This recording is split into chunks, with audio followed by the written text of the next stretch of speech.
ओम। परिवर्तन। भारत के परिवर्तन और परिवर्तन क्रांति का सत्य। 17वां भाग। प्राचीन गौरव एवं स्वाभिमान के जागरण की क्रांति।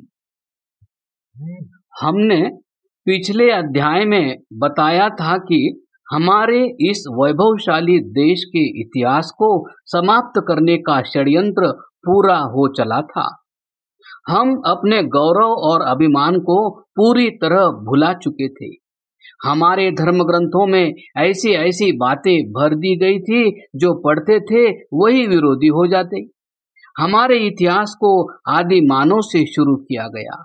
यहाँ तक कि मूल निवासी अनपढ़ थे, आर्य बाहर से आए थे, मांस खाते थे, शिकार करते थे, उनको कुछ भी ज्ञान विज्ञान नहीं आता था। तत्कालीन समाज को बताने वाला कोई नहीं था कि तुम कुरीतियों और अंधविश्वास में डूबे नहीं, डुबाए गए हो। तुम्हारा इतिहास यह नहीं है, यह तो वह है जो स्वार्थपूर्ण षड्यंत्र के चलते विदेशी सत्ताओं द्वारा लिखवाया गया है। कभी ज्ञान विज्ञान के उच्चतम शिखर पर रहे इस देश को यहाँ के निवासी वास्तव में अपने को अनपढ़ और पिछड़ा मान बैठे थे। इसी कारण से वह अंग्रेजों को अपना उद्धारक समझने लगे थे।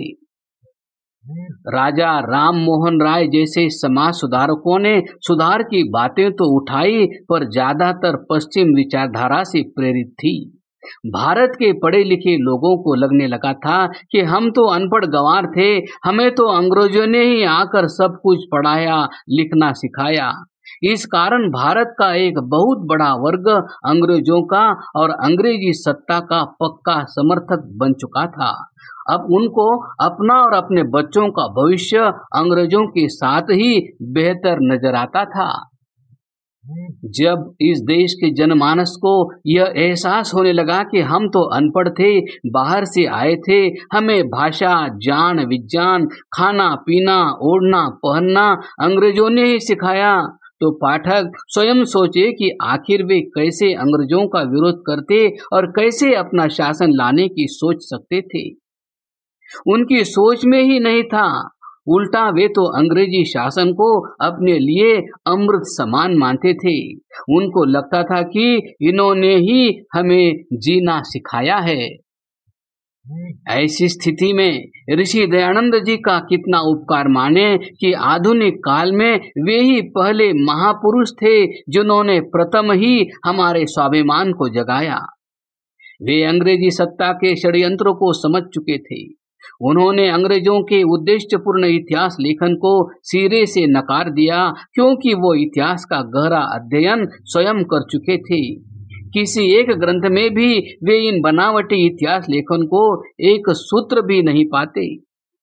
वे लिखते हैं, किसी संस्कृत ग्रंथ में व इतिहास में यह नहीं लिखा कि आर्य लोग ईरान से आए और यहाँ के जंगलियों को लड़कर जय पाकर निकालकर इस देश के राजा हुए।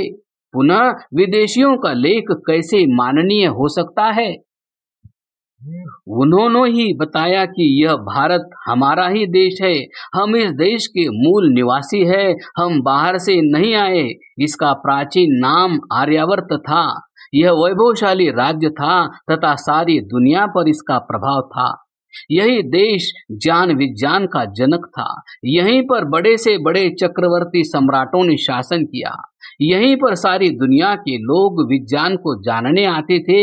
यहीं पर बड़े विशाल विश्वविद्यालय थे। हमारी अपनी भूलों से हमारा राज्य नष्ट हो गया। महाभारत काल के बाद बनी परिस्थितियों ने हमें कमजोर और दीनहीन किया।